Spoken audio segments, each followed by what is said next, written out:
Now greatness is on whose shoulder? That's why I wake up every morning at 2 o'clock, 2:30, because I got my mama counting on me. I got my sister counting on me. I got my son and my daughter counting on me. I got a world that gets up every morning and watches me. I got little kids who don't believe that they can do it. When they saw me, they thought now they can do it. So I get up every morning at 2:30, 3 o'clock. Why? Because greatness is upon me. Dr. King is dead. Malcolm X is dead. I'm that new guy. I'm that new inspiration. I'm the guy you look at when your daddy ain't in your life, when your daddy in prison. I'm that guy that comes to your high school and tell you, you can make it happen. Greatness is upon you. You better act like it.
What up, J-Rock in the building. How y'all feeling? Y'all know I'm dropping the name J-Rock, right? But I've been going by DJ J-Rock ever since 2010, 2009, something like that. So I'm going back to just using my government name as my DJ name. Cause one thing for damn sure, let me fix my mic real quick. It's only one DJ Jimmy Reed. How y'all feeling today? So hit up the comment box. Let me know if you can hear me. Let me know if you can see me. Let me know how the audio coming in. How y'all feeling on this beautiful, beautiful Thursday afternoon? If y'all celebrating the 4th, that's cool. If you're not, that's cool. Whatever you do, be safe. And if you're lighting those fireworks, man, they got started lighting fireworks in my community. Wow, I want to say last week sometime. And they light those things up until the wee hours of the morning. So over the last 4 years of living in Baltimore City, I've really grown to hate fireworks. Fireworks is probably one of those things that I think I despise the most about living in the city. You know what? I'm going to say fireworks and Honda Accord drivers. If you ever driven in Baltimore City, you know what I mean by Honda Accord drivers. Not that everybody in Baltimore City that drives a Honda Accord is a reckless driver, but most of them are. Oh, man, most of them are. So I'm in the lab just testing some stuff out on this beautiful day. I said, I've been threatening to bring my podcast back, the Everyday DJ podcast, as well as I've been working behind the scenes on my website, the blendbattle.com site. And I think I'm ready to step out there and host my own events and bring my production crew in with the sound, the video, the lights, staging, video walls, and all that stuff, and just really go ahead and produce an epic event for the website and have everything live. So, I got the band together. So I guess it's time to start planning the first performance, so to speak. Yeah. So what's been up with y'all, man? What's been up with y'all? Y'all still excited about y'all Rev 7? You excited about your Rain 4, your Performer? You still loving your Technique 1200s? I've just grown to see that no matter what tool come out, it's the music. The music and the party people are the most important part of this whole thing that we do, called events, called DJing, party promotions, and all that. The people is the most important asset. So no matter what tool you rocking, you want to make sure that you're putting the people first and foremost, and making sure everybody having a great damn time. That's got to be the most important thing, because the average consumer, party goer, person that's trying to have the best night of their life really don't care about what tool the DJ uses. Only us DJs trip off that stuff. And so that's my 2 cents on it. Use the tool, the resource that make it easy for you to do your job and exceed the culture. And as they say, get the bag. And while you're securing that bag, let's make sure you're doing the business with integrity. Let me invite some people out real quick. And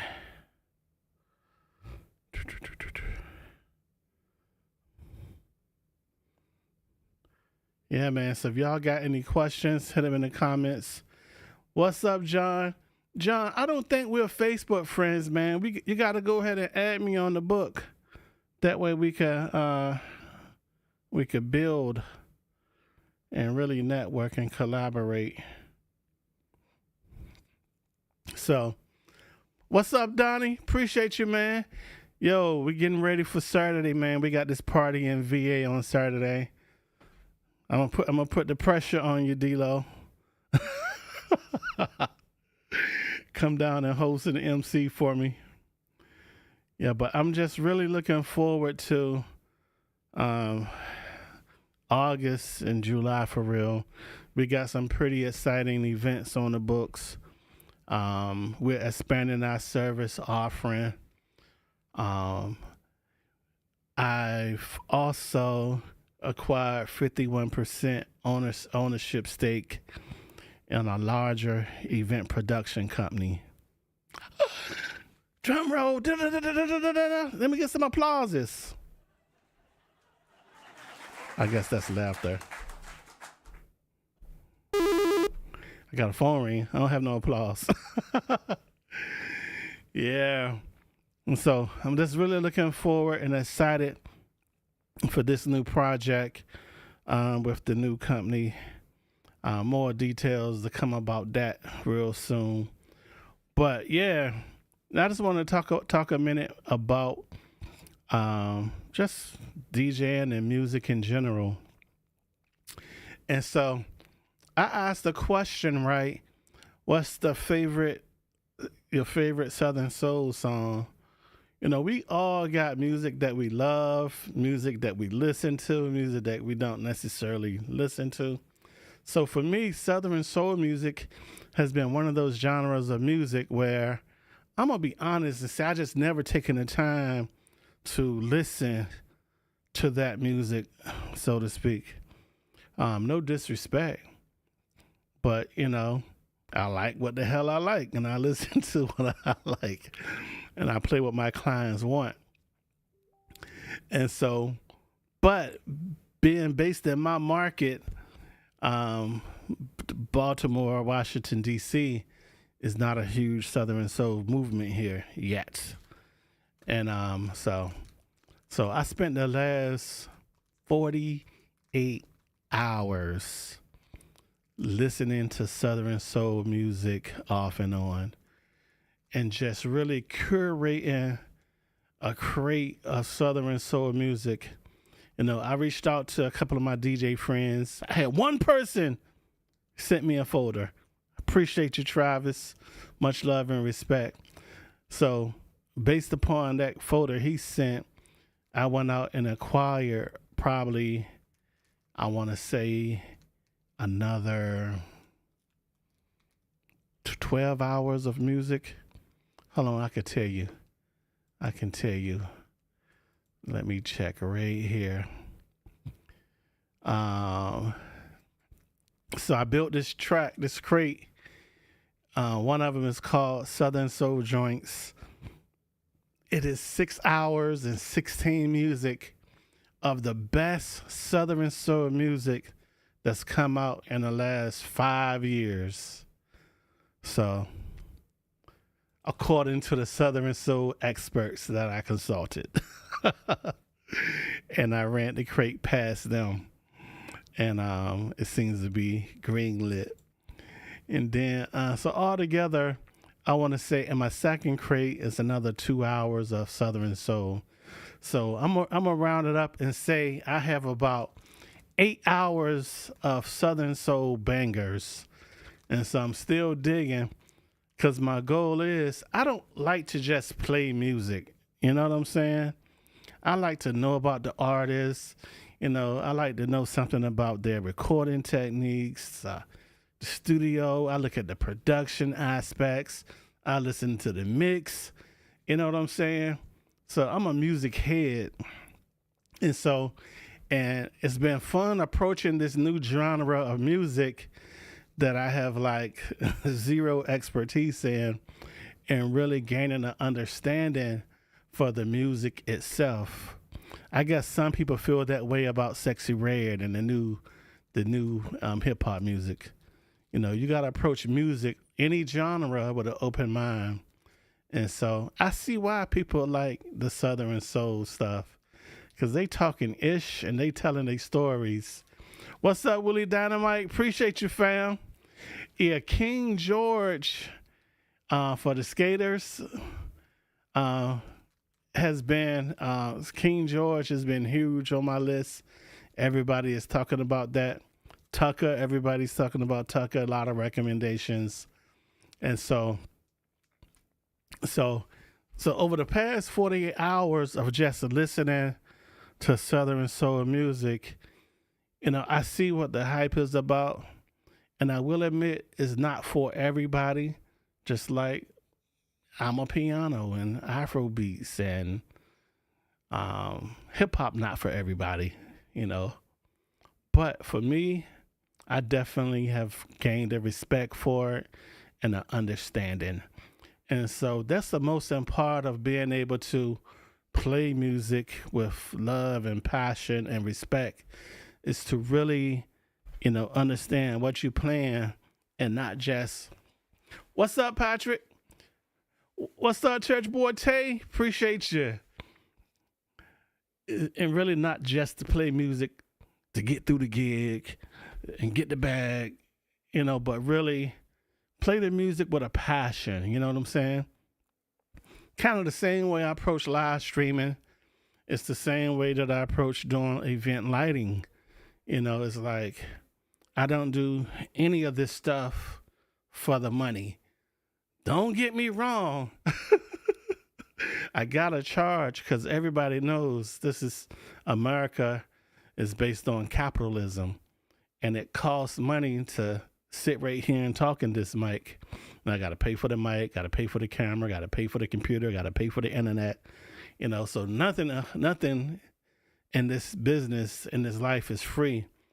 But so with that being said, money isn't the motivation. The motivation is the feeling of doing a great job. It's the feeling of seeing people partying and having a great time. That's what's important to me. You know, the money will come. And that's why, you know, y'all might notice I post tip videos, and what y'all don't see is the people in my inbox every day that I assist with different technical issues for free, you know. And I said, when people I started this with the Rain Performer, and people ask me a question, something technical, instead of just giving them the answer, I'm gonna shoot a little video. That way, I can answer that question for more than just them. Because I'm sure if one person got the question, a second person or a third person got that same question. So Willie Dynamite says trail ride music caught on big in the South too, right along with Southern Soul. Yo, Willie, you gotta hook me up, man. You gotta add me on Facebook if we not already friends. Jimmy Reed on Facebook. I want you to educate me on that, and I return the favor by helping you whenever you need a hand with something. School me on that trail ride music. That's like my wife. She been on Afro beats like 9 years. She was playing the Vito and stuff like that before the radio even and caught on. So trail ride might be that same way. And so I know Southern Soul is definitely becoming a movement. Then you got Beyonce dropping her country project and got everybody wearing cowboy hats and stuff. And but it's one of those things, man. It's one of those things. But my approach to music has always been to approach music with love and with passion, and just really, respect it. Respect it, no matter what the genre is. And also, y'all need to look out for Project 2025. Google that real quick, Project 2025, while we're talking about stuff that's important to us. Google Project 2025. And so, now, right now in the comments, tell me what your favorite genre of music is right now, your favorite song. And also, tell me what your favorite Young Jeezy song is. I was on my way back from a meeting this morning. I know it's a holiday, but I'm working. And Young Jeezy, I Do came on. And I was like, I forgot how much I really, really like that song. So real quick, put that in the comments. Now,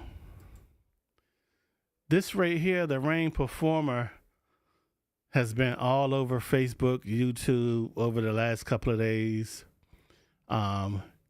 Everybody's talking about this controller. Some people love it. Some people hate it. As a long time NS7 user, my favorite controller has always been the Numark NS7 III. Wow, those things still selling for $800.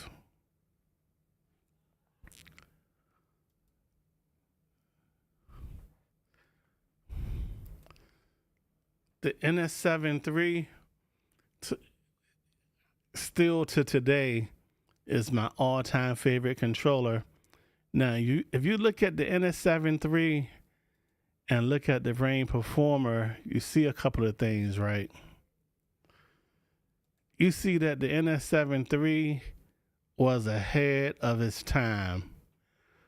It was the first controller with screens, the dedicated effects knobs. While it didn't have internal effects, but it had full control of the Serato effects.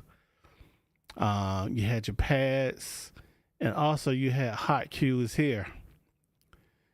The hot cue section here used to come in handy because you could be in a different pad mode on your main pads and still have access to your hot cues. That was always dope to me. And another feature that the NS7 III had that no other controller had was touch effects.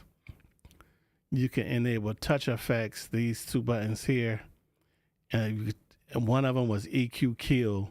You could just touch it and it would kill the EQ high, low, or mid. And then with the touch effects, you could twist the EQ or the fader, the filter knob, and turn on an effect. There's yet to be a controller to come out to match that feature set. The plotters on the NS7 III was felt good. Had the touch search strip, the start and stop buttons, the reverse slide sensor button. This was a game-changing controller.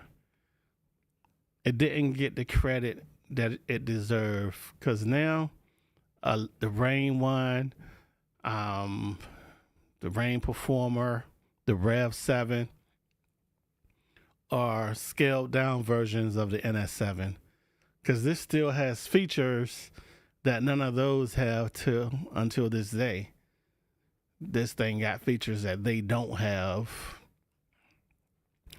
I feel like when the Rain 4 came out, I was disappointed with the Rain 4 because I felt like it should have had motorized plotters. So I felt like it should have had motorized plotters. When this came out, I was excited.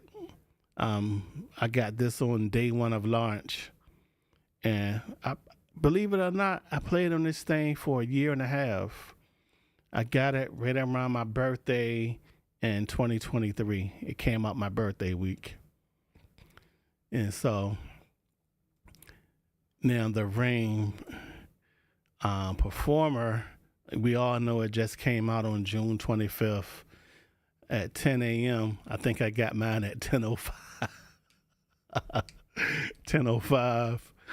And I felt like this was the perfect upgrade from the Rain Performer if you are a DJ that like motorized plotters. If you don't really care for motorized plotters, then the Rain 4 is a solid controller still to this day. But if you like motorized plotters, or your NS7 III or 2 is starting to show its age, it's over 10 years old now. This thing is over 10 years old. It came out in 2015. So then I feel like the Rain Performer is a nice upgrade from an NS7 III. I played on a Rev 7. They're nice. No knock against those. It's just personal preference. If you like your decks mirrored and you want a 2-channel, go with the Rev 7. If you like your decks set up traditional style and you want 4 channels, go with the Rain Performer. So you can't go wrong with either one. But for my style of DJ, I love the Rain Performer. I love the 4 channels. I love the stem split. And also what I do, especially with some events, I have an iPad plugged into channel 3. And on that iPad, I might have, one, some backup music in case Serato have a glitch or something. And 2, once we get, the main speakers and stuff connected, I'll run a playlist from my iPad so that the team can listen to music while we finish setting up lights and stuff. So it just really, comes in handy for that, having those dedicated extra channels. And, I feel like it's dope. The mic preamps in the Rain Performer sounds really good. The button placement is cool. I feel like the key adjust buttons could be somewhere different because they're easy to hit. The sync button on mine, I remapped the sync buttons to the one on the left to load prepare crate, the one on the right to view the prepare crate. it's just a perfect use of those buttons for me. You know, nothing against using sync, the function of sync, you know, to each his own, but I don't use that. So I remap those buttons to load prepare and to view the prepare crate. That works out really well for me. Now, in the comments, Patrick says Soul Survivor is one of his favorite Jeezy songs. Willie Dynamite says 90s hip hop and R&B. Oh, he got his Rain Performer just delivered 2 days ago. What's up, Thomas? You see, he said he went down south and King George sound has his own genre. Yeah, it does. Yeah, I agree with you, Willie. The Rain Performer has a lot of similarities to the OG NS7. Now, the OG NS7 was heavy, especially once you put it in a case. Not as heavy as 2 turntables and a mixer, of course, but that was the number one gripe. The NS7 III was 31 pounds without a case. 31 pounds. That joker was heavy. Then the case for it was pretty heavy. Then the Rain 4, the weight on the Rain 4 is 24 pounds. The shipping weight is 24 pounds.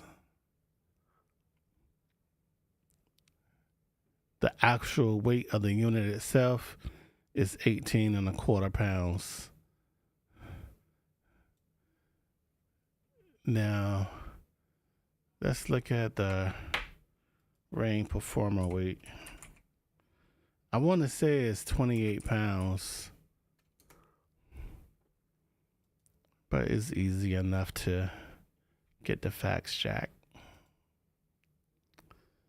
The Rain Performer base weight is 28.2 pounds. So 28 pounds versus 18 pounds. So 10 pounds heavier. While the NS7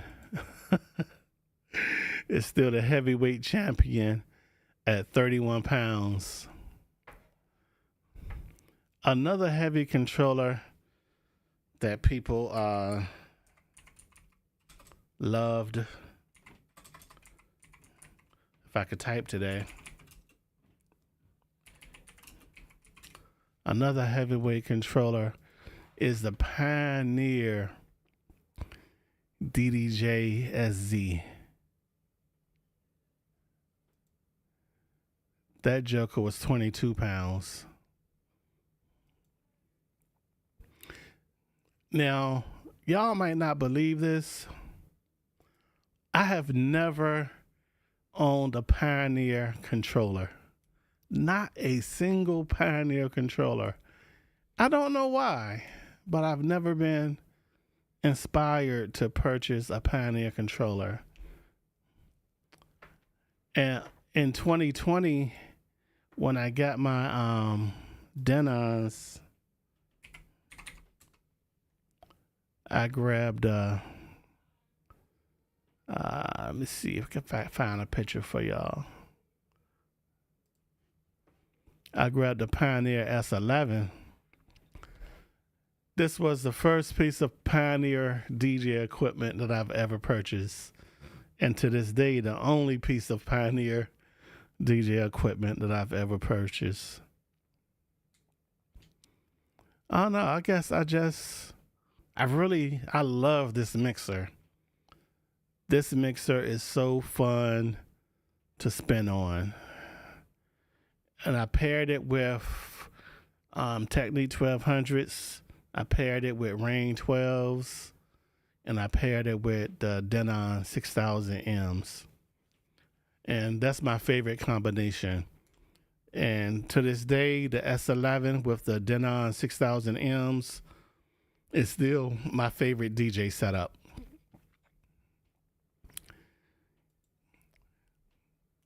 DJ Primetime, what's up, fam? He said the SZ is one of the best controllers ever. A lot of people love this controller, and some people still rock with it to this day. What's up, Philly Phil?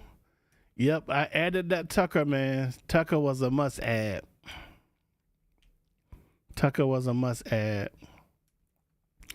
And so, but just looking at the different controllers and stuff, I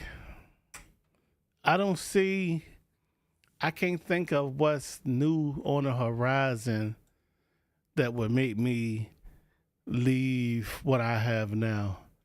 Because there's no new features. The only thing I really wanted was motorized plotters on a newer controller. And Rane knocked it out the ballpark with that. Now, as it relates to speakers, I've been spending time looking at speakers. So we could talk about speakers for a second. So, of course, let's go to speakers real quick. I've listened to these guys right here the other day, probably about a month ago. I listened to the Bass Boss tops. I listened to the single Bass Boss 21-inch sub. The sub hit hard. You need a big room. The 21-inch subs are for bigger rooms because the bass throws further. If you want to feel the bass on the dance floor and the dance floor is close to your setup, you want 18s.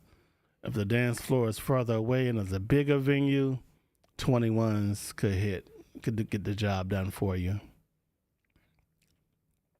What's up, V? Appreciate you, fam. So I listened to this sub and I was impressed. I think they're ugly as all get out, but I was impressed. It's just something about this speaker that just, I know it's about the sound, but when you do a lot of corporate stuff, it's got to look good too. It's got to be clean. It's got to be great. Now, I listened to these guys right here, the ZV-28 double 18s.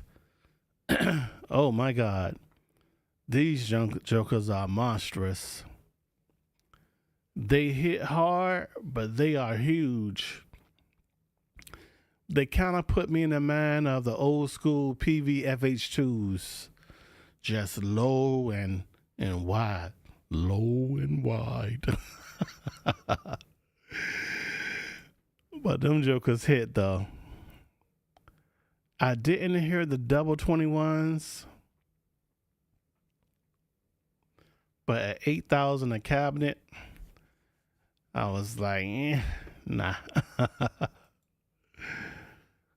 That's the back plate on the Bass Boss. Now, my favorite Bass Boss speaker, I gotta say, these tops, the ribbon tweeter that they have, they sounded incredible. This top right here sounded incredible. I was really impressed with the mid-range performers and the highs. It was detailed. Just a really good sound. I don't remember listening to these tops, the SV9. I don't remember listening to those. Now, over the last 2 months, actually, I can't even say the last 2 months. because probably about 2 years now, I've really been taking a liking to RCF. And so I love the Evox 12s. These sound amazing. I love the NLX 24 MK2s. I paired these, believe it or not, we did a test at my homie Joel's spot. I paired the NXL 24A MK2s with a double York-Ting 18-inch sub. That was a monstrous setup. Oh my goodness. And I'm still thinking about grabbing 4 of those Yorkville double 18s. But the downside was they're just so huge. They're so huge. And it's a lot of work. Now, about a month ago, we grabbed 4 of these. We got 4 brand new 8004 subs. And I like these because they've been versatile. And we've been running them stacked with the NLX 24s.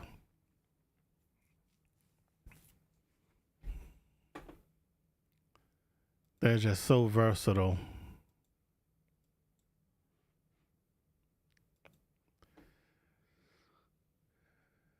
Troy says he have the old dual 18 Mikeys. Yeah, them jokers hit. Primetime says he got 2 of the SV9 this week. He just bought 2 of the Baseball's SV9s. That's what's up. You gotta let me know how you like those, homie.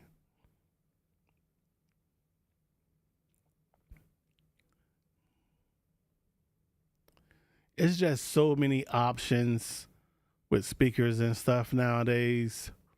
It's like, really, is no right or wrong speaker.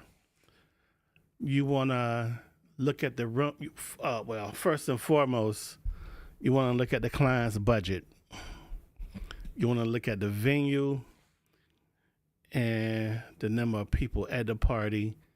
And you want to quote the appropriate sound system for those factors.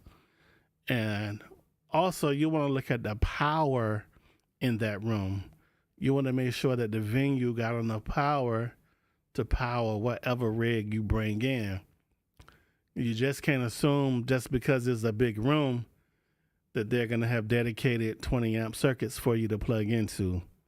Next thing you know, you're going to be popping breakers and stuff like that.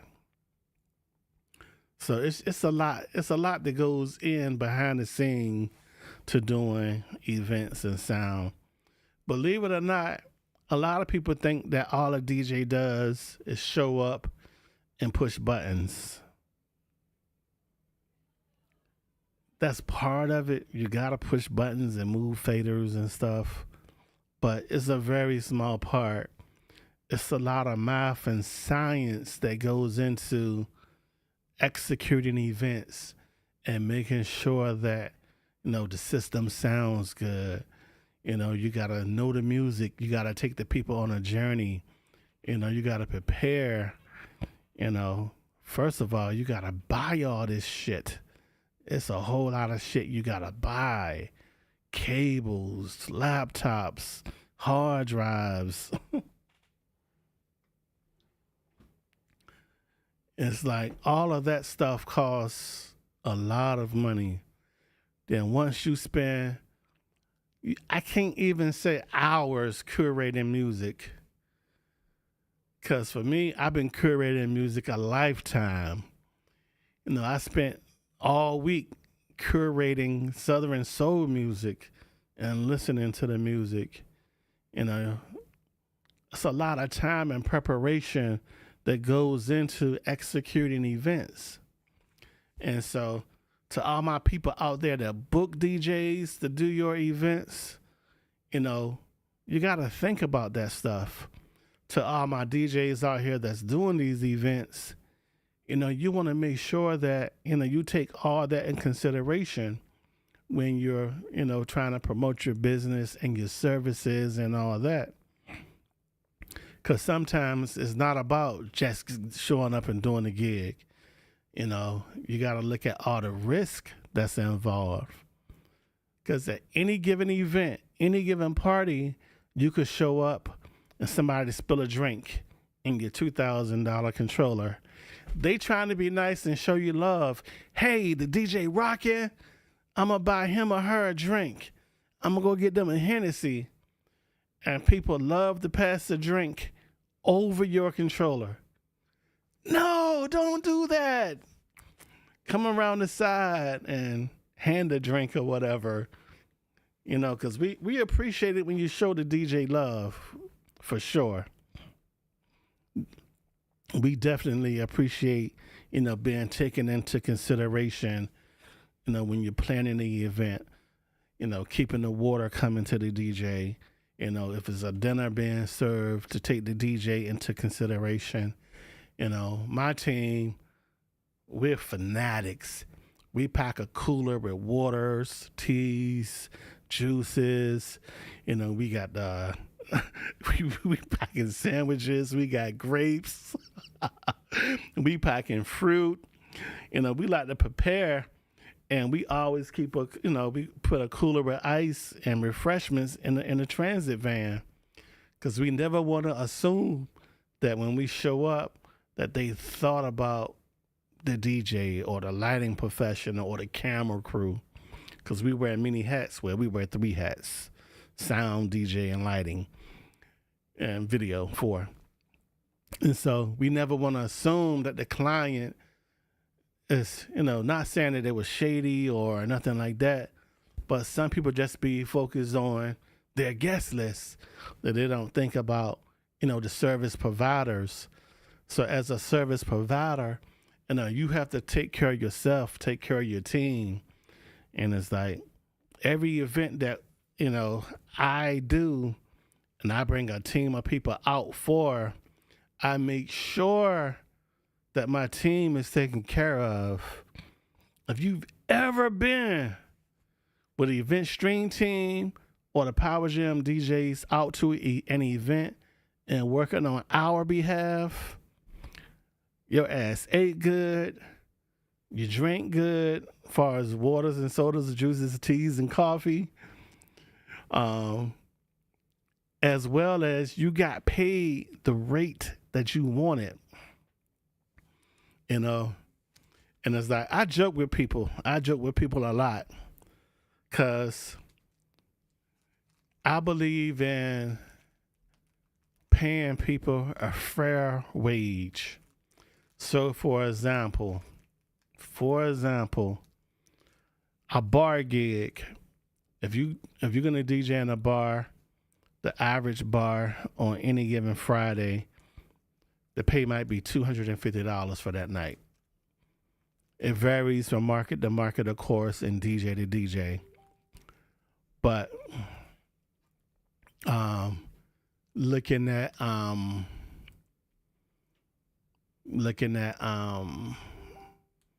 paying probably $200, $250 a night. Certain events we do, I've been known to pay the people that's coming out helping the team twice that or whatever. But it just really depends on the event and how much we're getting paid. But I really believe that people should be treated with respect and paid well. As it relates to respect and bringing people in to do gigs, like Thomas says, you got to dress. The presentation plays a big part. Yeah, you want to show up to any gig dressed accordingly for the vibe. If it's a pool party, all right, rock your shorts or whatever, and your t-shirt or whatever. If it's a wedding, you got to put on some shit. Yeah, you want to put on some stuff. You want to dress for the occasion, right? Now, when it comes to event pricing, I flat out refuse to sell myself short for the sake of doing a gig. Let's do some math, right?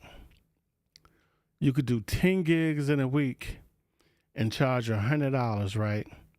You happy. You made $1,000 that week. But you've taken your system out 10 times that week. You put gas in your car at least 3 or 4 times, depending on what you drive. You done spent at least an hour loading and unloading your vehicle each event. So that's 10 hours right there, just on loading and unloading the truck or the car, right? Now, the average event is 3 to 4 hours. So you think, all right, now you're looking at 10 events and a minimum of 3 hours. You know, you don't put in a full week's work.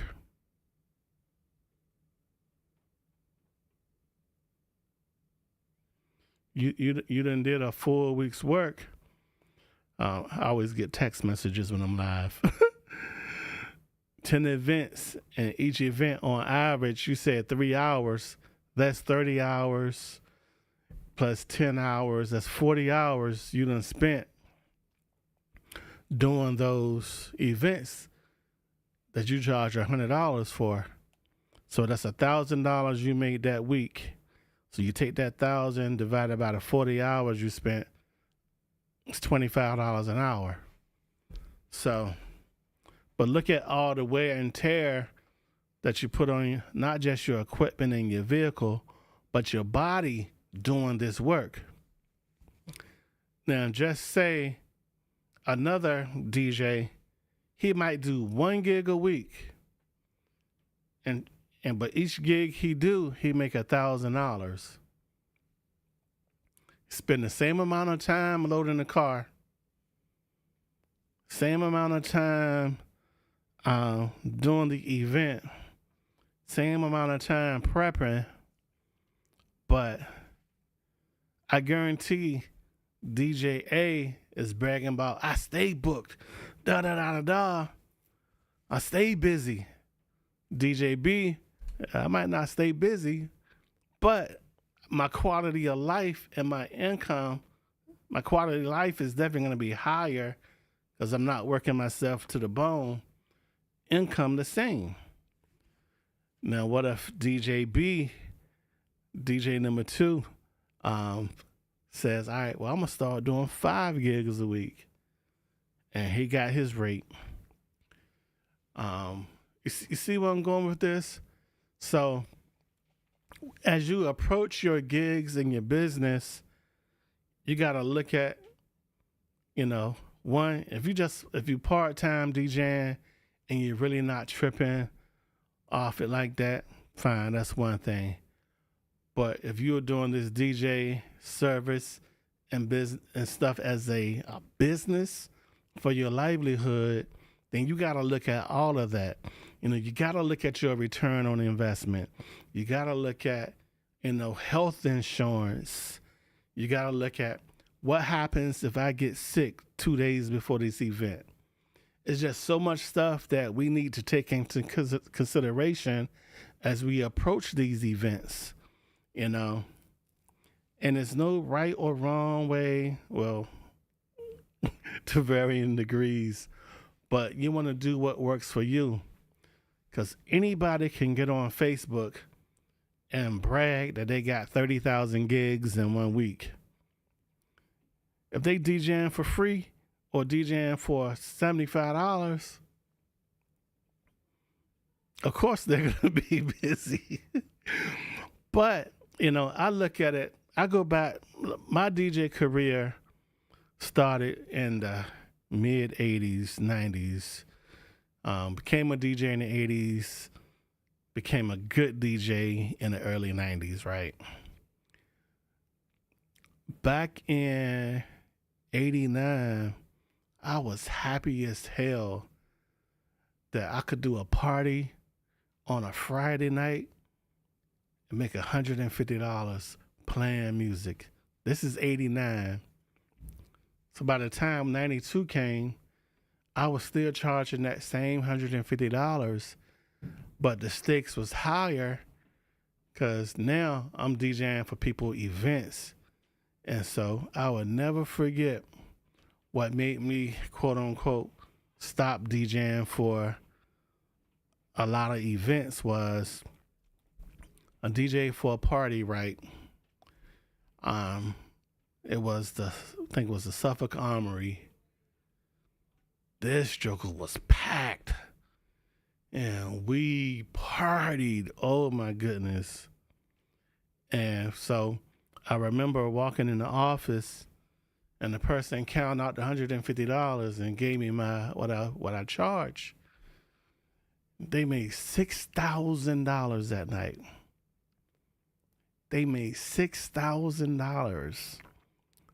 I made $150 and people came out for me. So I remember going home and talking to my mom about it. God rest her soul. She was like, well, you know what you need to do, right? And I said, what's that, Ma? She said, you need to, if you DJ for other people, let it be their birthday parties and free events.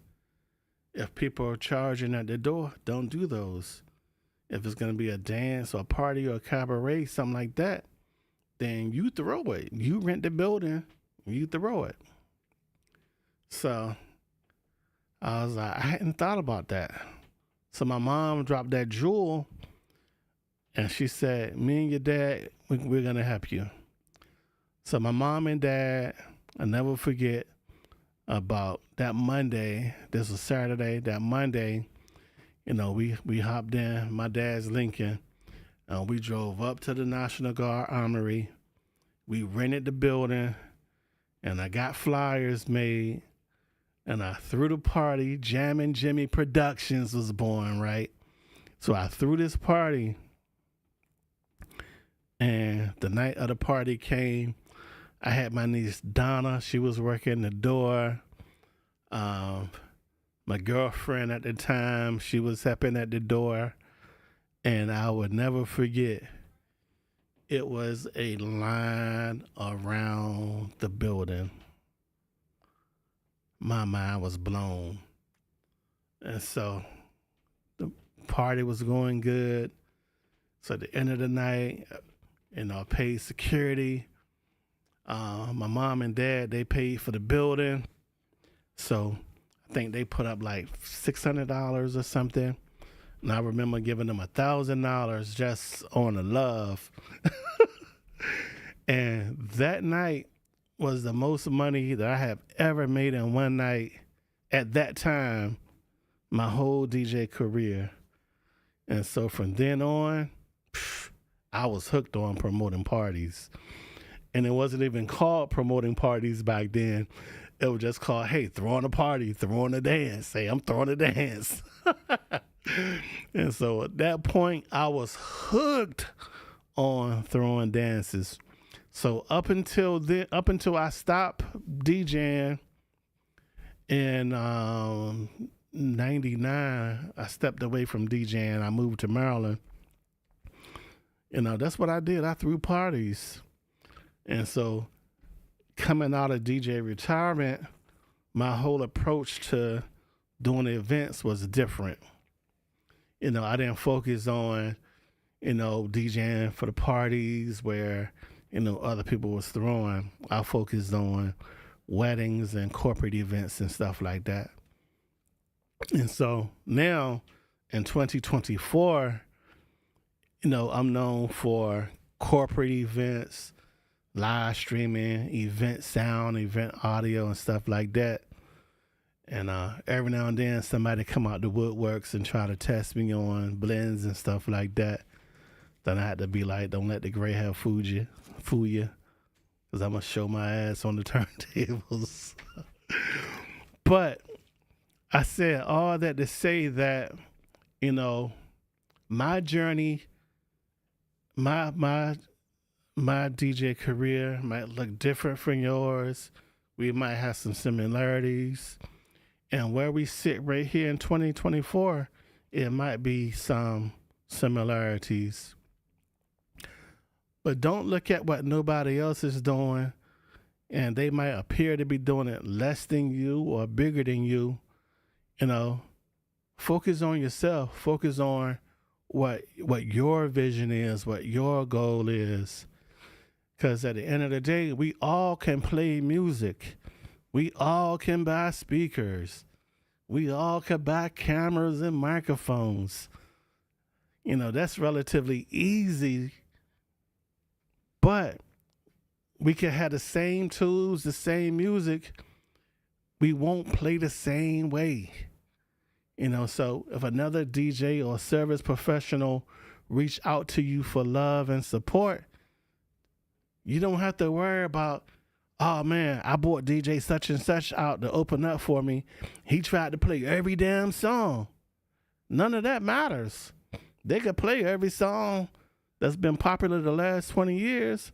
But when I do my set, the crowd is going to react differently to me because I'm playing it, and I'm playing it my way. You know, I play music my way. So the people that love to hear me DJ, that come out to my parties, like the Relate Kennedy reunion coming up this Saturday, they coming out because they like how Jimmy Reed play. Nothing else matters. So don't be discouraged. You know, focus on your goals.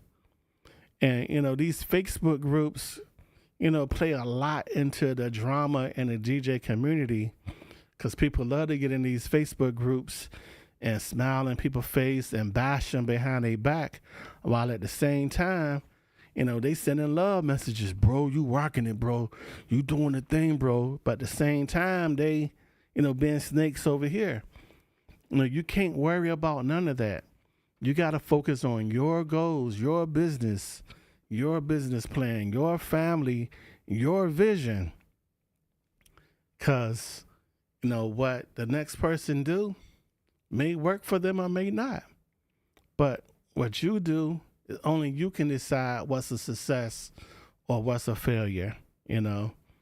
And I always say it's not about the quantity of gigs. It's about the quality of the gigs. But more important than that, it's the quality of your character. Because how you treat people, not just your clients, but your family, your kids, your community members, the other peers, your peers in the event space, it means a lot, you know? That means a lot.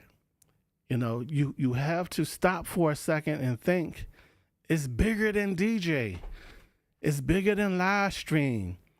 It's bigger than having 1 million speakers that you can't play past 10 o'clock in any given community in the U.S. You know, it's different. It's different. So we got to focus on exceeding the culture and doing our business, our craft, and our art in a way that, one, we're respecting ourselves, we're respecting the people that's attending these events, you know, and we're respecting the craft and the art itself. And so that's my goal. My goal is to have a good time playing with cameras and microphones and speakers and calling you guys, be like, yo, let's team up. Let's collaborate. Because, you know, oftentimes people say, when I say let's collaborate, people be scared, like, oh, he want to collaborate. What are you trying to do? I heard they too professional. We got to get off that, you know, because I know for me, I love to see my brothers and my sisters and my comrades winning at their goal.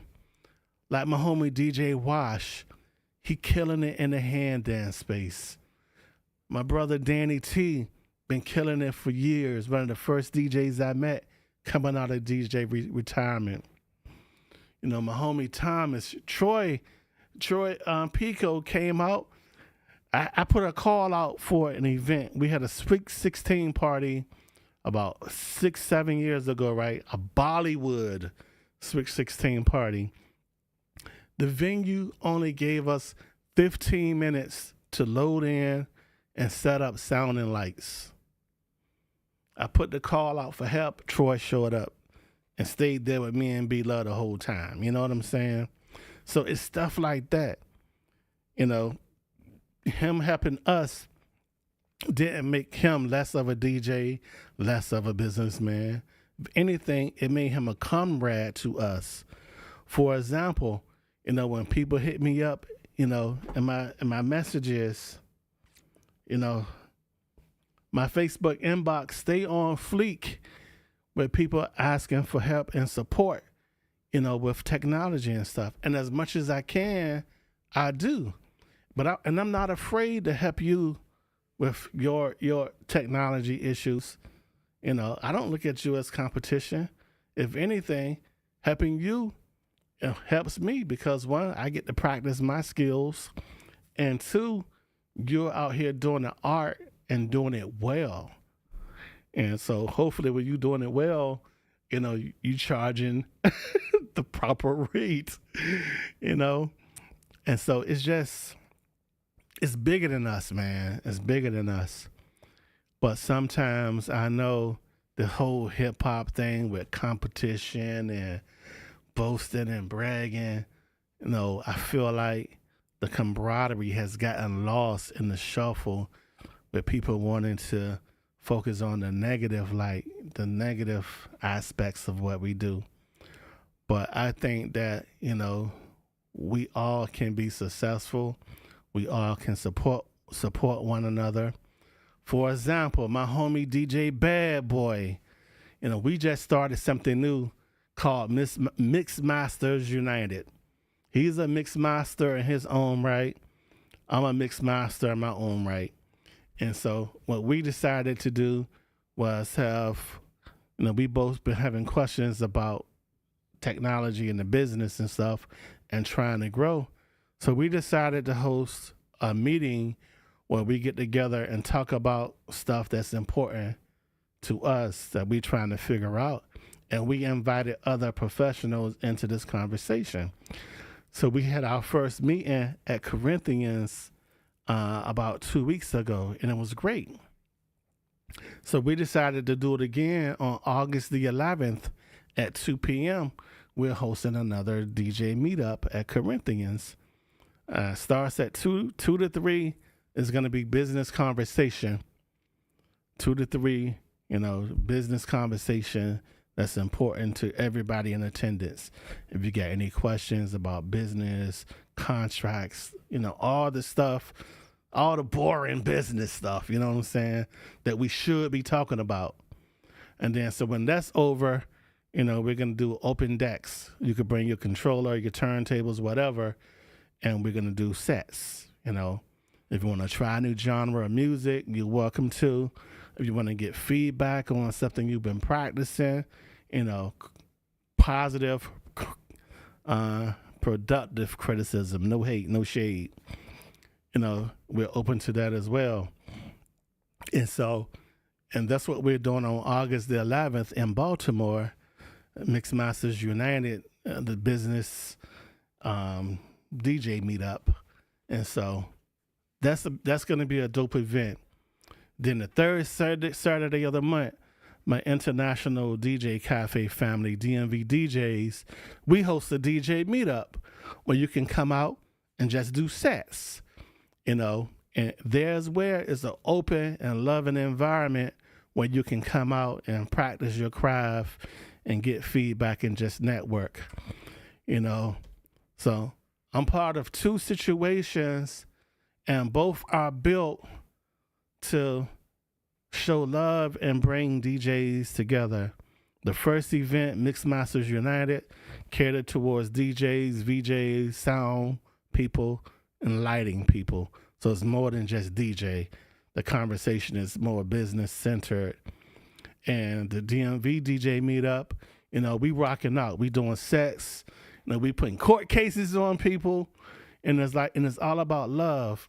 I firmly believe that if you see anything in the community in your city that you don't like, shut the hell up and do something about it. So that's my goal. I put my time behind what I feel is important. I put my money where I feel is important, and my energy. What's up, J-Rock? Appreciate you, fam. Danny T says, and thanks to you as well, when my retina tore and I was blind in one eye 2 days before a big event, you and B-Love covered this event for me. Man, it goes without saying, bruh. It's just, I feel like if I call somebody a friend and we use that word, Facebook just really effed up the whole friend thing for real. But if I call you a friend, a comrade, a brother, my brother, I mean that. I'm going to show that in my actions. You know what I'm saying? And it's all about love and respect, man. It is. So I got to go to a meeting at 4 o'clock at the podcast studio that I built for one of my good friends. But in closing, I want to say that if you're free this Saturday night, drive to Portsmouth, Virginia. Come rock out with me at the Lake Kennedy reunion. I'm going to show my ass on the ones and twos. I'm not sure what sound system I'm bringing yet. It just all depends on what I feel like lifting. It's going to bang whatever I bring. So if you're free, come to Portsmouth, Virginia. Lucy Ray's Event Decor and more. This facility is actually owned by my niece who used to work, and her husband. She wasn't married at the time, but my niece used to work the door, who worked the door at my first party and worked the door at every party that I threw coming up in my DJ career. She has her own venue, her and her husband and her family. So it's only right that I come down there and bless the building with some sound and some vibes and put in the love that she put into me over the years. When I was learning computers, man, this same niece used to stand and help me type in computer code when I was first getting into computer programming and learning IT. And so it's full circle, man. It's full circle. As an uncle, I'm definitely proud of my nieces and nephews, man. But, all right, y'all, appreciate y'all. DJ Jimmy Reed.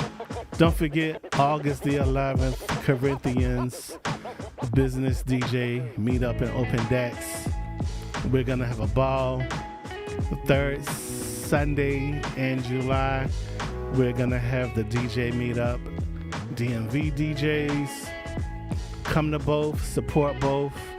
It's all love. And neither situation will there be egos in the building or drama in the building. It's all love, doing it for the culture, doing it for the business, and doing it to support each other. Doing it to support each other and help one another grow. With that being said, I'm out. Now greatness is on whose shoulder? That's why I wake up every morning at 2 o'clock, 2:30, because I got my mama counting on me. I got my sister counting on me. I got my son and my daughter counting on me. I got a world that gets up every morning and watches me. I got little kids who don't believe that they can do it. When they saw me, they thought now they can do it. So I get up every morning at 2:30, 3 o'clock. Why? Because greatness is upon me. Dr. King is dead. Malcolm X is dead. I'm that new guy. I'm that new inspiration. I'm the guy you look at when your daddy ain't in your life, when your daddy in prison. I'm that guy that comes to your high school and tell you, you can make it happen. Greatness is upon you. You better act like it.